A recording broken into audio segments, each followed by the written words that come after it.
Greetings, ladies and gentlemen. Welcome back to the third episode of This or That. This is becoming a recurring trend. It's a worrying trend, and it's a trend that features myself, Cradden, and Tralulu/Ruben. What do you want to be called today? I'm happy to be called Ruben, Barbara, whatever you like, man. I'm more than happy with that.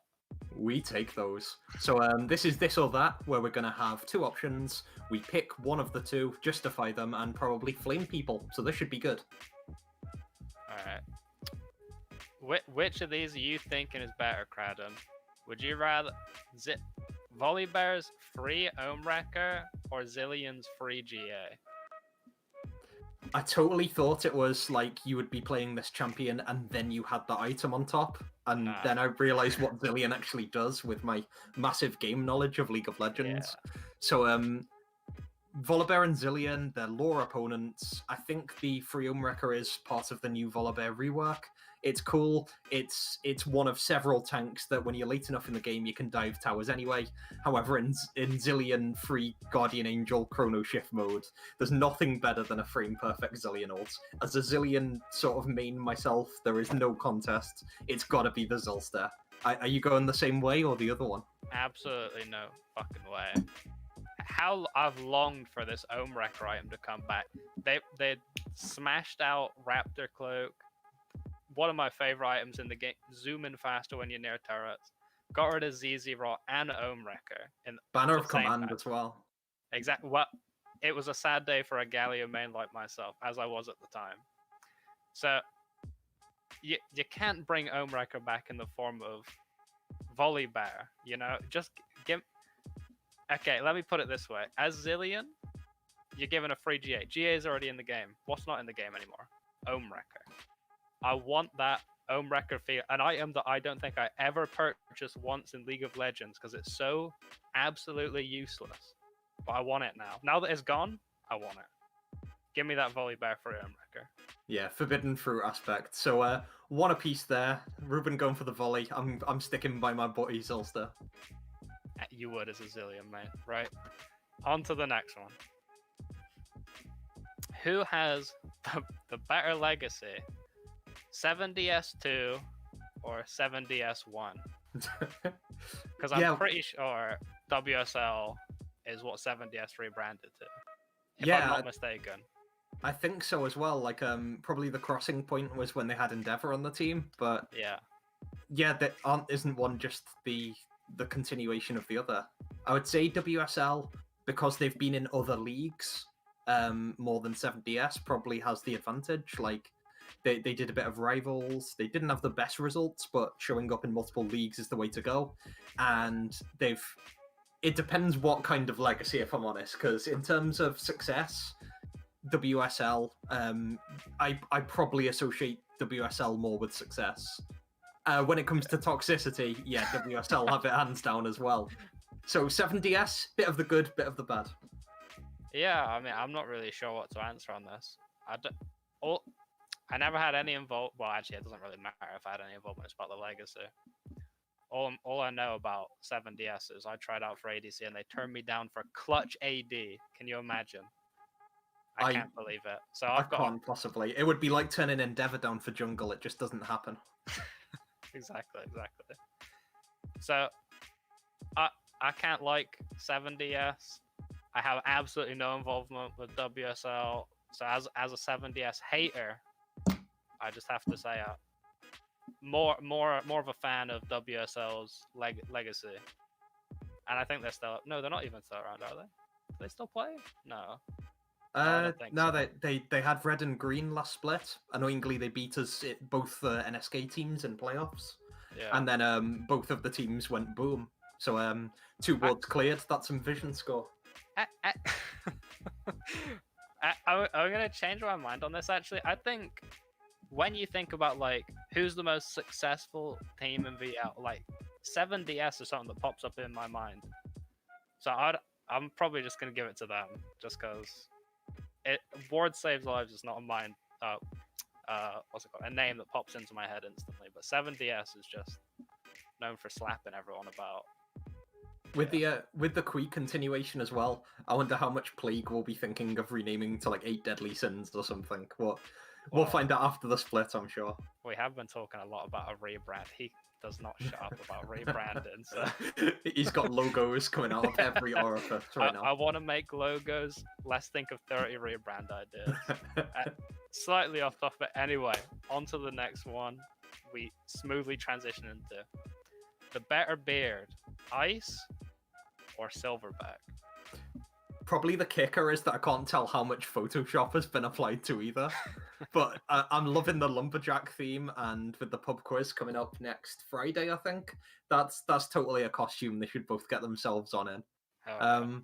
They both look pretty majestic, to be honest. It's the full long beard goes around the side. I don't know what my beard tiebreaker is in this scenario. I've never been put in such a beard pageant position before. I think for the aspect of the lumberjack, Silverback being a bit more ginger pulls it off better, but that's the only thing I can separate. They're so close.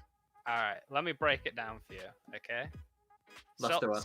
Silverback, he uses to look more manly. You know, he's big beefy boy. He's gonna break you in. But I think I've never seen a picture of Silverback where I'm like, wow, I'm intimidated by this guy. Whereas Ice, he uses his in a different way. He's got the glasses combo as well. He uses it to look intelligent, and it works. Every time I've seen him on a podcast, before he makes a point, he has a couple strokes of the beard. It adds like 30 IQ. I'm gonna have to go with Ice just because of how it adds. Intimidation, the intelligence. Yeah. I like it.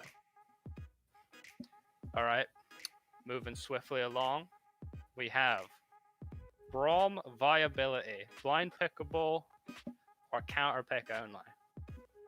Okay, this is good. Like, it's actually a question about support matchups. So naturally, I, as a support main, will be able to offer nothing due to not having hands and not having an idea on matchups. I think you can blind pick it. Like, there's no way it should be a counter pick only. That's too restrictive.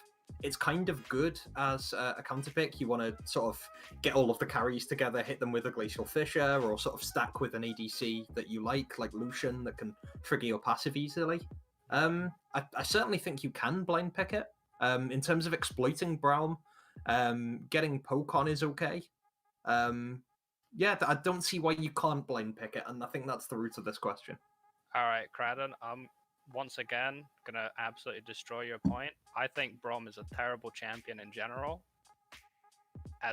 That's just my opinion, but I'm gonna say if someone blind picks Braum and you lose that game, you should disband. You could literally, unless the only time you'd blind pick Braum is if you absolutely disrespect the enemies, because you're just like, okay, pick your worst, and we'll just lose this game. Whatever, I don't care. Even as a counter pick, I mean, it can be okay, but I just think there's usually better options than Braum.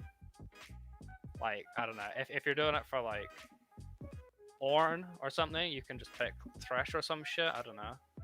You just pick anything, absolutely anything else, or you can even Leona. And if you want to stop the what's this called, the Ornn ulti, you just ulti Ornn. Just call it. Yeah, just keep him stunned. I do love the meme quality of when the Call of the Forge God comes in. Everyone's hyped, everyone's listening in. You hear that, and then suddenly Braum goes, "Wait, I've got a door, bitch!" And then.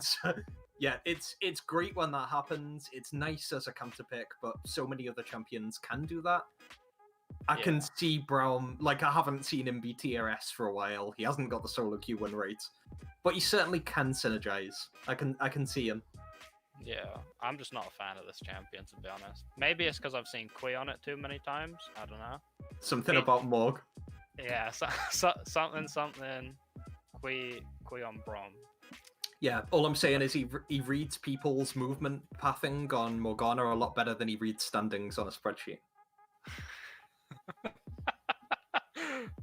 I like that. All right. Next one, let's go. What is sexier? Cradden and Titcher, or Kui and Sparkly Dress? I can't even... I'm lost for words right now. I'm sorry to say this, Cradden, but I have to give it to Kui. It's the look in his eyes, in this picture in particular. you know he's absolutely zoned out. He's put on this dress, and he's just, yeah, I'm happy with this. I don't think I could do it to someone who wears a Caitlyn hat, as I'm not a fan of Caitlyn. But the hentai shirt, I'm a fan of. So yeah, shout to Rani, by the way, because when I was on Hentai Haven, she got several members of her team that shirt. That's a bit unrealistic on screen because not only is the shirt white, it's also much, much smaller. So think like Quee's size, but then 4 sizes smaller than that. And Quee's quite a slender man himself without the jump scares. So really the answer is it depends what you're into, but if you're into my Caitlyn hat and tit shirt over Quee's dress, then yikes, Summoner. That's Quee, hands down. I'm not a fan of looking at these pictures anymore, so I think I want to move on as soon as possible. It's nightmare fuel of the highest quality. Okay. More hype Wait, sorry, I can't even read. More hype matchup for Plague versus CNT game. Is it the jungle and mid? Or is it the bot lane? Okay, so let's refresh and it'll help everyone understand who the players are. So Plague, the jungle is Lordio, the mid is yourself, Ruben, and you've got Quee and Last in the bot lane. Yeah. What have we got for Centurion? Is that Kiz? Kiz and is it Pyrotom? Yeah.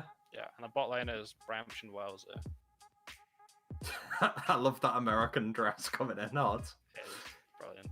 Yeah, like in terms of hype matchup, I can see you just playing the least mechanically intensive champ in the mid lane, like Garen, and just like waiting for support to do something. Like you've said, the support should gank your lane a lot. Lordio certainly went bot lane a lot more when we played against you. So as much as I can see you and Lordio having a good time, it'll be later on when you do team fights. The jungle's going to be bot. Yeah, I think I couldn't think of a more resident sleeper matchup than the jungle mid matchup, because every time I've played against Kiz, I've either entered or done nothing. So it's not that hype, you know. I'm not flashing forwards at 2 minutes. It's he runs it down or I run it. He walks into 3 Zoe Qs somehow before minions spawn, gives me random 400 gold. Not that hype. And I don't know, bot lane will probably be a bit more hype, you know. I just came off of some GOQ with Quee. I taught him the tricks of the trade. I'm gonna hype it up right now. CNT bot lane, prepare to go 0 and 10. Are there any hints as to what trade you've taught the man? How to wear a dress? There is nothing more that can be taught to Quee about how to wear a dress. But how to absolutely dominate. I mean, we lost both of the solo queue games we played together, but I'll just say jungle diff and say that Quee and Last, they're gonna slap. Me and Lordio, we're gonna argue all game. I'm gonna rage quit halfway through, and then bot lane's gonna just win, regardless of whether I'm connected. That's my prediction. That's the hype matchup. And to be honest, judging by how Division 1's gone so far, Paradox have shown up pretty well, but they were beaten by Centurion, if I remember correctly, 2-0. So Plague and Centurion are the remaining unbeaten teams. They've smashed everyone so far. This is, at the moment, the game for Division 1, so regardless of lane, it should be brilliant when we watch it on Thursday. Which will be... this is out Thursday, so yeah. Prepare for it, guys. Watch us now. Watch CNT lose for the first time. And just in case you think that League of Legends is not a scripted game and that VL doesn't have writers, the first Drake in Game 1 is an Ocean Drake. You're welcome. Thank you, Cradden, for these leaks.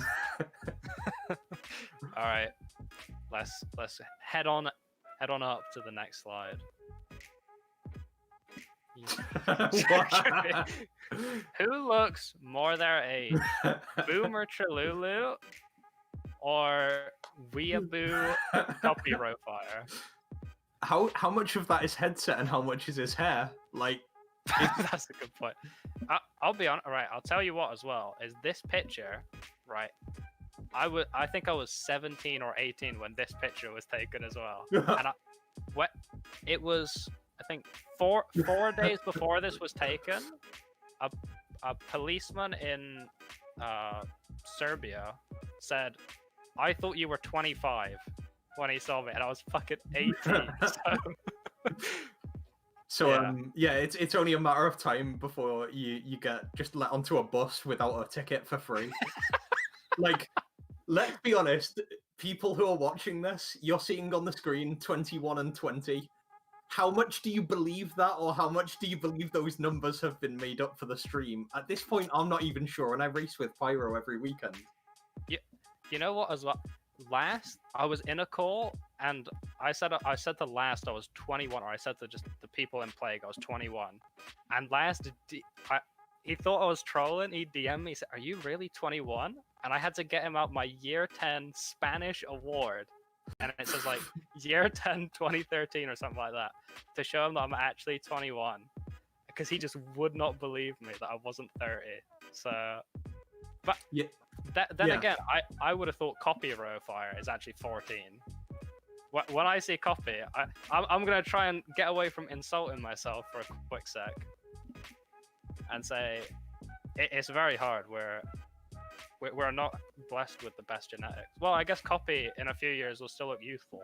I guess that's the upside. Yeah, the man just doesn't age. Like, by the way, I love the particular placement of the.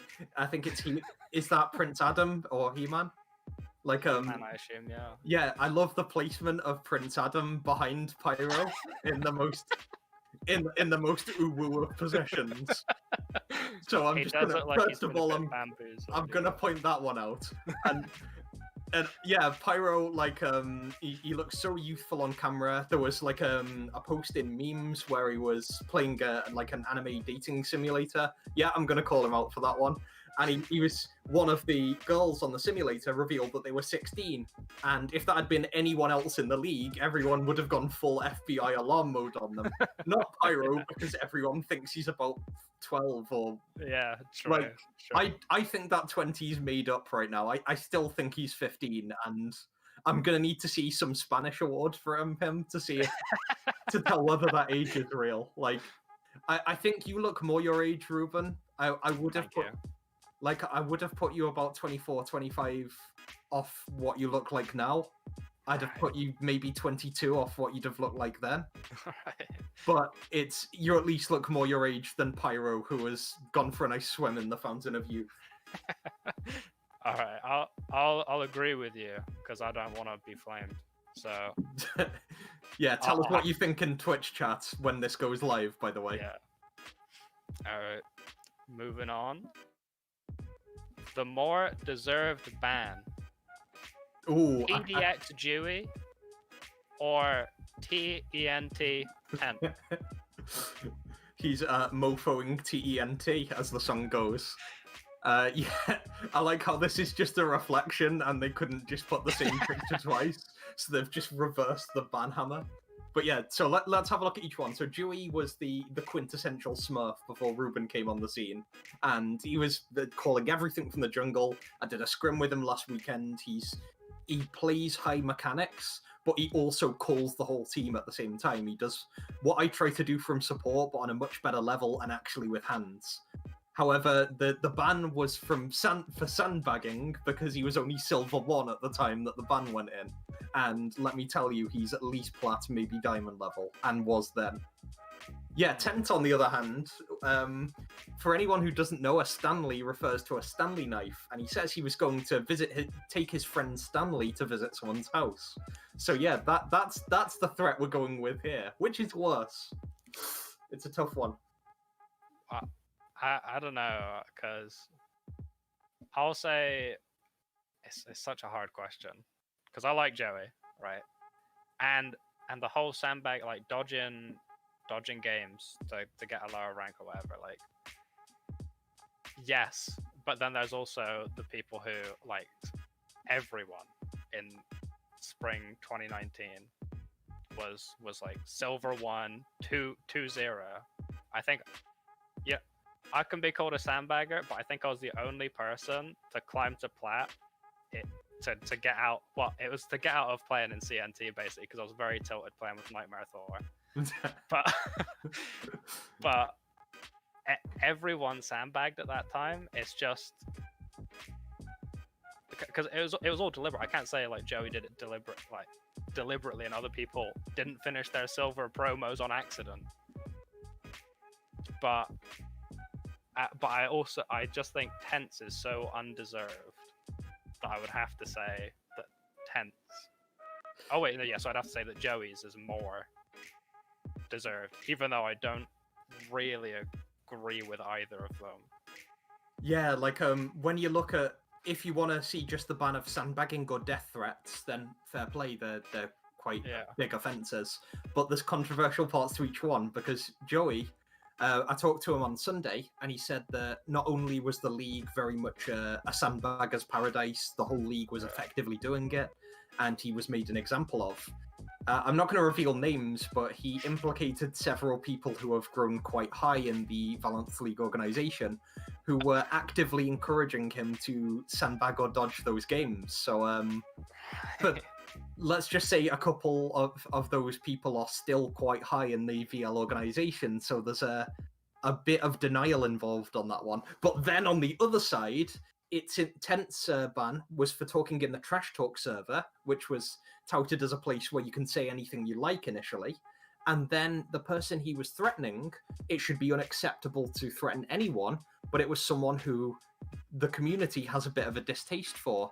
So there's a lot of incidental factors on both sides. I think the Dewey one was more deserved, but I think there's a yikes when you start to look at the facts on either side. Yeah, I don't want to go too long. I don't want to make this too long, so I won't go into my complete thoughts on everything. Otherwise, this would be 3 hours long. But yeah, let's just leave it at what we have. We've got the next Let It Rip episode lined up already. Okay, so for there, I think that's our last slide for This or That This Week, episode 3. We're going to stop it there. Thank you for watching. And I've been Cradden, I've had Ruben or Tralulu with me. And depending on which stream you're watching this live on now, we're hopefully going to show you either the Division 1 hype matchup, Centurion versus Plague, or Claytrons versus Deja Vu from Division 2 here for you. Thank you, ladies and gentlemen. Have a good night.